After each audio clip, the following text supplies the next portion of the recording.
Okay, so God is telling me to dig into this shit when it comes to my mom. This is not a bash, this is just facts, right? She's been spiritually attacking me the whole time. I didn't even know what a spiritual attack was. She's kept the fact that there are family members that have spiritual gifts, like her, but they just use it for the worst.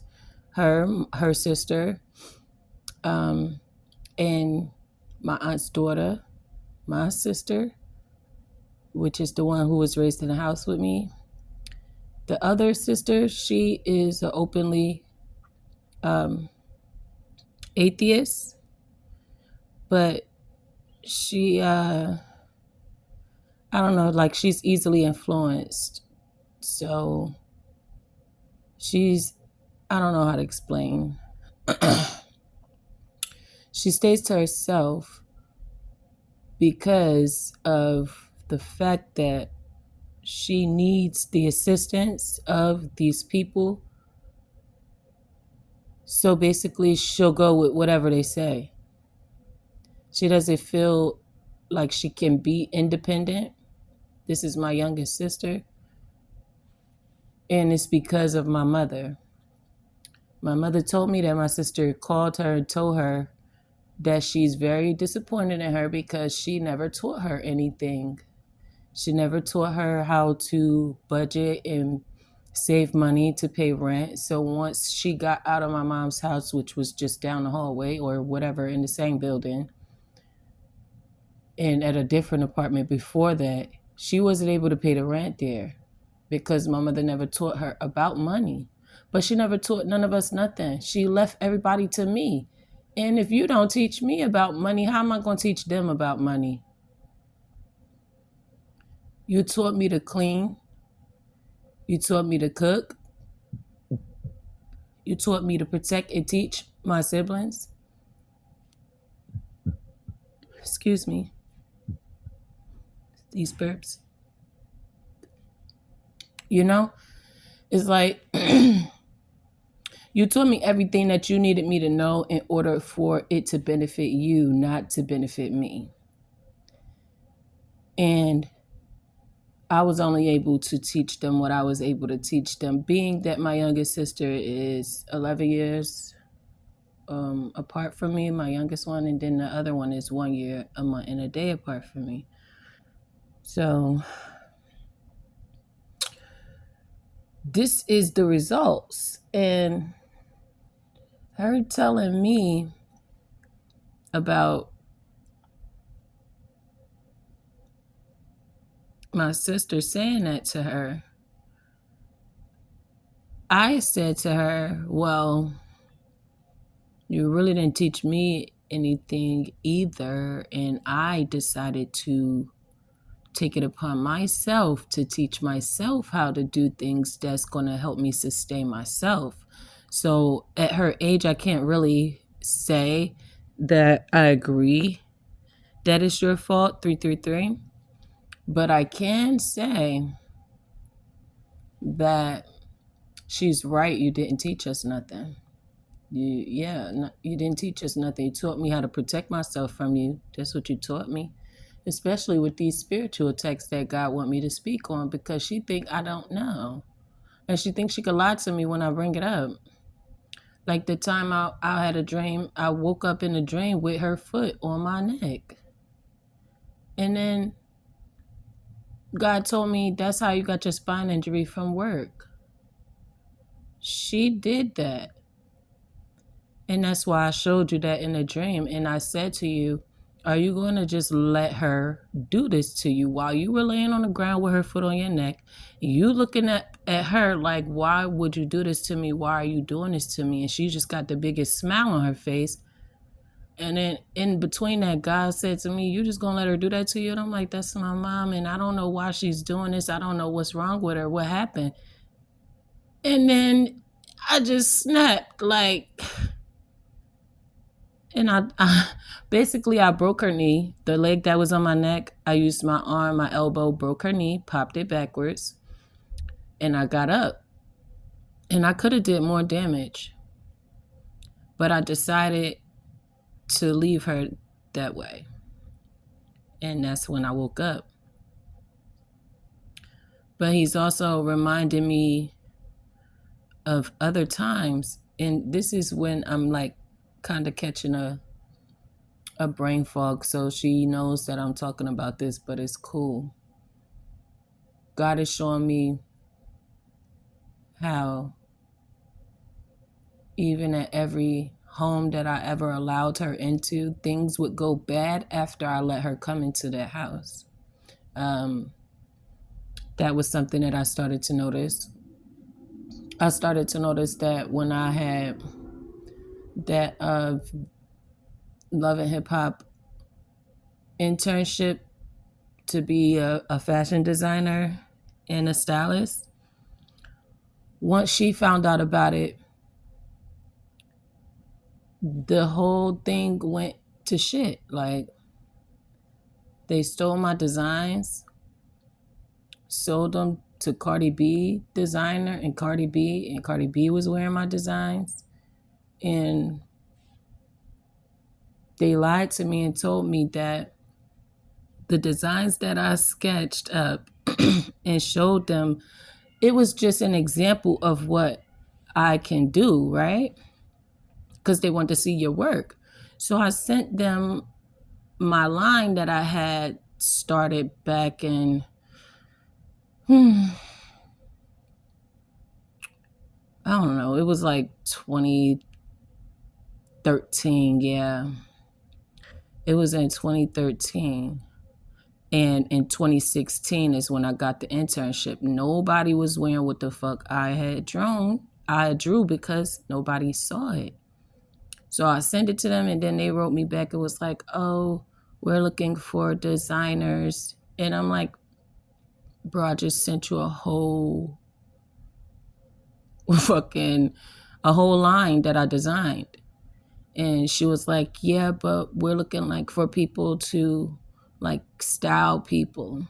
So she took it, she basically tried to turn it and say that what I sent was not what they was asking for. But then they sold it to Cardi B. And then that was when, in 2016, however, her career, that shit shot up. It went up because soon as she got my designs, shit just went up for her. I don't care what nobody say. So when that happened to me, I was like, all right, next time I'm not going. And mind you, after they told me that, I reached out to the girl who offered the internship. Her name's Sigourney, and I'm like, what's going on? They telling me this, and that. I sent her, I told her everything that was happening, and I sent her in a message, and she was like, oh no, I don't. She was like, I don't know what they're talking about, but you can still continue the internship. And she gave me an address to come meet her at her house. When I got to her house, and it was like this big brown buildings, I don't know, like looked like a big U with a open lot, and a lot of, like, it was like it's weird because it was like cell phone stores and everything outside of that building. It looked like the projects. And then when I got there, she was like, oh, I thought that you wasn't coming no more, so I had already left. But since you already here, this is the address or whatever. And honestly, I should have known because things was bad at that time. My baby want to come out, but he is not coming out. I'm not playing with him. No, he be playing too much. So, yeah, it was a lot going on that day where even, long story short, we ended up meeting at her job. 5 guys. And on the way, she asked me to pick up another girl that she was having intern. So I picked that girl up and we came to her. We got the clothes, but the clothes was stuff that she picked out. So I'm like, what the fuck is this? Fuck you think I am, a delivery guy? So I brought her stuff back to her and I asked her, I'm like, well, what is going on with this? First I said, it's nice to meet you or whatever. and thank you for the opportunity. But what is this? Like, why do you have us picking up stuff that you already picked out if we're supposed to be designers? The internship asks for designers. So basically, it's a scam that they do. They do an fake internship offer. And when they do that, you send your designs, and then they basically act like, oh no, this is not, basically you don't fit what we're looking for. And they steal those designs and sell them to people. And it just so happened to be Cardi B at that time. It could have been anybody, but it was her. And in the spirit realm as well, she has spoken to me and asked me. First of all, she said, who the fuck is this bitch? Like, basically asking, who the fuck is she? And I'm like, I had to break it down for her next time I saw her, because that was all I saw in the first, time I saw her in a dream. That was all I saw. Then the second time, it was like she invited me over, and it was like we was out by her pool at her house, and Offset was there. So this was back when they was together. And she like, well, basically she trying to say she didn't know what was going on, and I believe her. Like, I believe you didn't know what was going on, because how could you? I didn't even have any contact with you. And she was like, so what do you want? Like, basically, so what do you want out of it? Like, what do you want for what happened? And I told her. But then she never got back to me. And that's why I say what I say about her when I do speak on it, because God told me that she's going to pay either way, because obviously you knew something. Like, at the time in the dream, she seeming like she ain't know nothing, but she wanted to solve it. But then in reality, you don't want to solve it because you don't feel like you should have to do nothing. But that's not okay. If somebody stole something from you and sold it and was living it up in your stuff, you would feel some type of way, because you put this. I've been doing this sketching and all of this designing since I was in middle school. You're not about to tell me that the work that I put in to create the things that I create from my own imagination is just going to be flaunted, stolen, motherfuckers going to be getting money off of, motherfuckers going to be getting compliments off of, and it's mine? No. So that was all a part of my mother's doing. But she think I don't know. This is what I'm talking about. It's like every chance she feel like she can get, if I trust her enough to come back around her and share anything with her, she gonna ruin it. And so it got to the point where I started just saying anything, saying I'm doing anything. A total opposite of what the fuck I'm doing sometimes. Just to see how chaotic she about to get with that magic she like to play with. One time I moved out of an apartment and moved somewhere else. That house I had sealed to protect it from her intentionally, spiritually. I go to this Airbnb. Why the fuck my son comes and tell me. He comes in the middle of the night, scared as hell. And I'm like, what's the matter? And this is my 17-year-old. He like, Ma, I just saw Mimi in the fuck.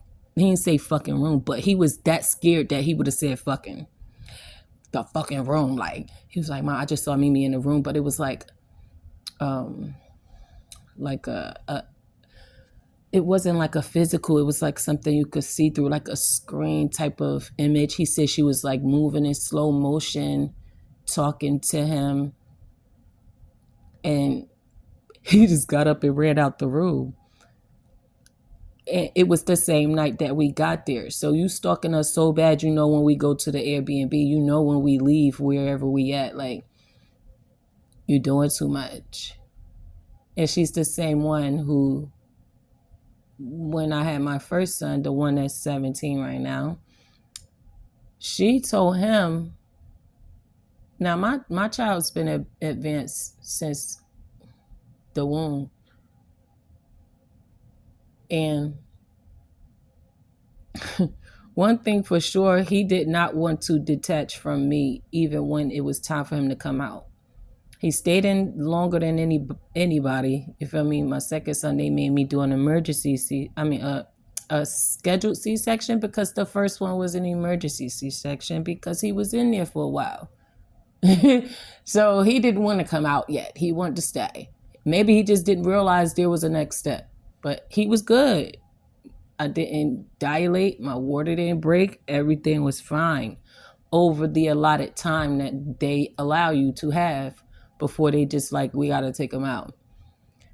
So when they did what they did to have me dilate, do you know this man was holding on to the umbilical cord, going back up, like scooting back up? That's what they was telling me. They like, he's going back up. Like, we could see him coming down, even though you're not that dilated, but he is going back up. Like, he keep going back up. So I'm like, okay. Then they was like, we're just going to give it a little bit of time for you to dilate a little bit more. I'm like, okay. Out of nowhere, I start hearing his like heart rate go slower and slower. So I'm pushing the button. I'm like, something ain't right.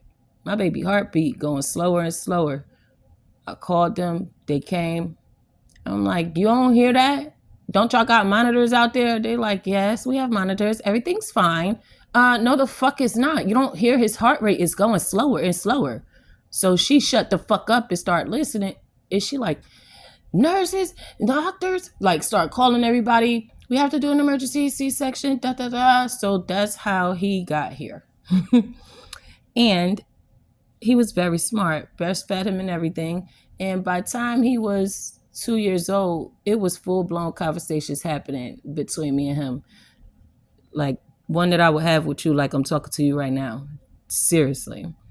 And my mother says to my son that she's his real mother and I'm his godmother. And that basically he should trust her. He should listen to her, not me. And I didn't know that was the conversation. First of all, when I had him, I did not let her hold him. I don't know why. I would not let her hold him. I wouldn't let her be outside of the room with him, or me be outside of the room when she's with him. I just didn't trust her. And I guess it's because of the way she raised me and how she is. I don't like her energy. I never did. So now this is my first child and I'm trying to protect him from her. And one day he was downstairs watching TV with her and I came down to get him so that he could take a bath. So we walking up the stairs together. I'm holding his little hand. And he like, you're my godmommy. I said, what? What's a godmommy? He said, from God. But that's my real mommy. And I'm like, no, baby. Who said that? And he's like, she said it. Mimi said it. Because she's been teaching him. We tell her, she told us to have him call her Mimi. But she would be trying to have him call her Ma. So I would correct her on stuff like that already. So to hear him tell me that was when I knew she was trying to sabotage my relationship with my son from the jump. So her showing up in his room like that, it's like you still trying to get in my son's head. At one point, she really did have him. She had him because whatever she was doing, all that magic and shit, it was really getting to him to feel like, well, maybe she's not, what my mom is saying. Maybe it's my mom, baby. You're scared of her when she shows up in your room because she's being weird, bro. Why would you do that? So it even between him two up to now, like he really had a struggle because she kept on doing stuff. And she never liked my second son because he never liked her and he never talked to her. He never wanted to chill with her. He always cried. He was not beat. So she ain't like him. She wouldn't do stuff for him for his birthday, for Christmas, or nothing, but she'll do it for my oldest son. And then she got mad because whatever she would do for my oldest son, I would tell her he can't have it because you didn't do for him too. You're not about to play with my kids like you played with me and my sisters, and my cousins, and my aunts, and all your friends and they kids that you had me babysitting. Friends she had that had 5 kids. Friends she had that had a kid apiece. Like everybody, all little friends, all their kids. Oh yeah. Yeah. They got the yo, they got the in-house babysitter from me for sure. Yeah. They got the whole nanny, everything. Mm-mm.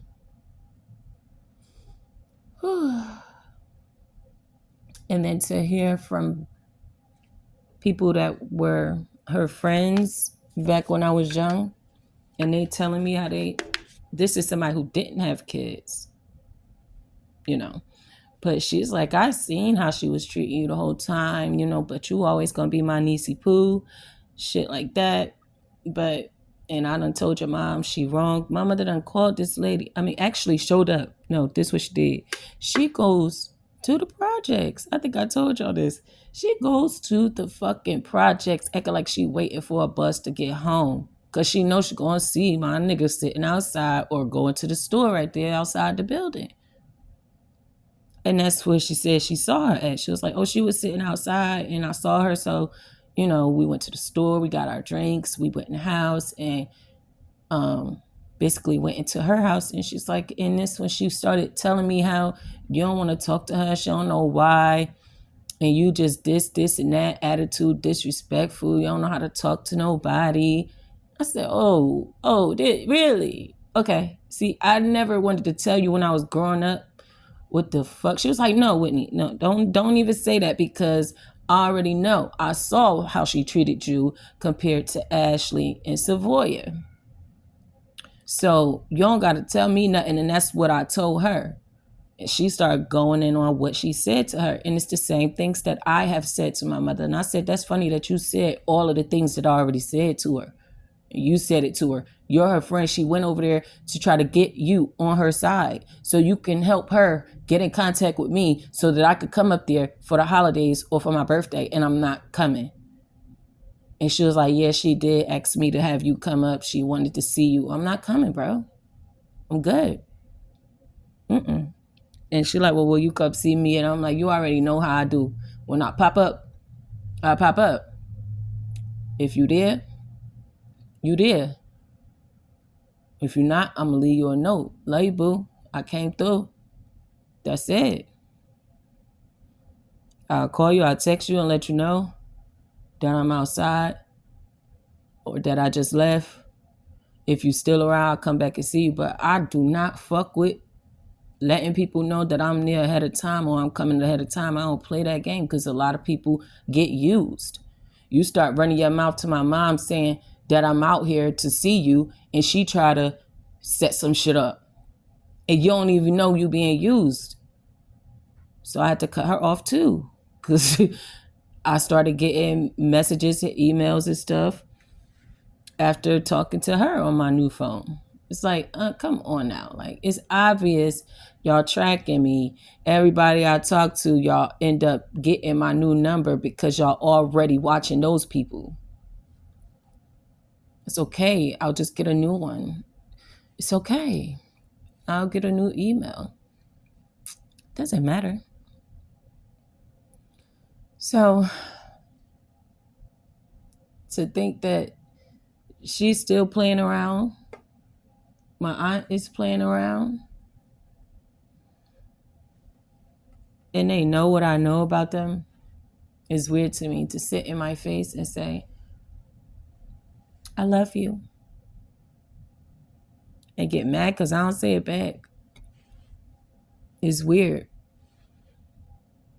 And what's also weird, this is the real reason God told me to post this. And that's why it gave me brain fart, because she don't want nobody to know this shit. I'm glad that I kept talking. This motherfucker gonna tell me that if she don't hear from me, she's gonna call the police and put out what's them things called, a wellness check. First of all, how you gonna put a wellness check out? You don't even know where I live at. So that means you know where I live at, bitch. Right? But you're not supposed to, because I didn't give you my address. So you a nosy ass bitch. You told on yourself. And that means that you're trying to have control of me to make me stay in contact with you with this threat of doing a wellness check. And who knows what you would tell them to actually have them come and try to look for me when I'm grown. And that wasn't the first time she made this threat to me. It's actually the second time. But she be trying to, that she trying to slide it in like it ain't nothing, but I will do this. Like, not like she try to slide it in like it's not a red flag, but also buckle down and say, but I will do this. And so when she said that the second time, this was recently, that's why it's coming up, I said, don't ever call anybody to do a wellness check on me. I'm good. And I'm putting this in the text message right now just so you don't have to be confused. You can read this over and over again. I do not need to talk to you all the time. You do not need to know my business all the time. You don't need to know where I live. If I live in the country or not, that's none of your business. I told her that I moved out the country. Yeah. So you could try to stop me from moving out the country. Duh. Like, go ahead and keep wasting your time and your energy. This is what I do. Because I've picked up on the bullshit that you like to play. So I'm gonna let you keep on playing in the sand by yourself while I remote view that. So she understands. She said, okay, I'm sorry. No, bitch, don't try to tell me you sorry. Don't try to tell me you sorry. You just thought I wasn't going to say nothing. You thought I was going to let you keep saying that you going to call and try to do a wellness check on me if I don't keep in contact with you. But you're not worried. You're tracking. Stop playing with me. So I don't know if that's anything that can benefit anybody else when it comes to family and these situations that I'm going through, that I see a lot of people are going through. Just know that this is what it's like. She told me twice, but who knows how many times she done discussed this with people. I done had dreams of her. I wake up in a dream and it's a hospital. And we sit in the waiting area, but it don't look like a normal hospital. Then I see some white lady come up to me, and she got these handcuffs in her hand. Motherfucker trying to put cuffs on me to put me in a psych ward. So that was like, I was like, oh, she play a lot of games. And the weird part about it is she used to work at a psychiatric hospital. Shit. Baby, that's where you need to be at.